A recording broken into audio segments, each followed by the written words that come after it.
വയനാട്ടിൽ 100 വീടുകളുടെ നിർമ്മാണം പറഞ്ഞ സമയത്തിനുള്ളിൽ പൂർത്തിയാക്കും. അബിൻ വർക്കി. പിരിച്ച പണം സംബന്ധിച്ച് വ്യക്തതയുള്ള കണക്കാണ് കോൺഗ്രസ് അവതരിപ്പിച്ചത്. ഡിവൈഎഫ്ഐ പിരിച്ച പണത്തിൽ അവ്യക്തതയുണ്ട്.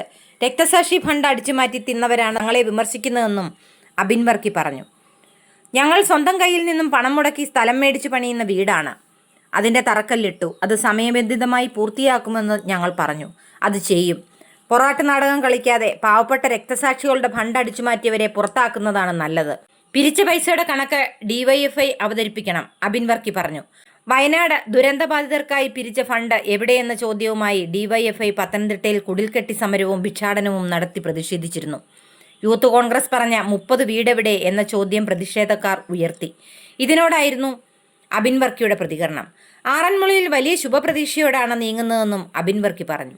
വയനാടിനായി പിരിച്ച ഫണ്ട് കൊടുക്കാൻ കഴിയാത്ത കോൺഗ്രസ് പിന്നെ എങ്ങനെ മറ്റു കാര്യങ്ങൾ ചെയ്യുമെന്ന് ആറന്മുളയിലെ LDF സ്ഥാനാർത്ഥി വീണ ജോർജ് ചോദിച്ചു. സാധാരണക്കാർ അധ്വാനിച്ച് നൽകിയ ഫണ്ടാണ് കോൺഗ്രസിന് നൽകിയത്.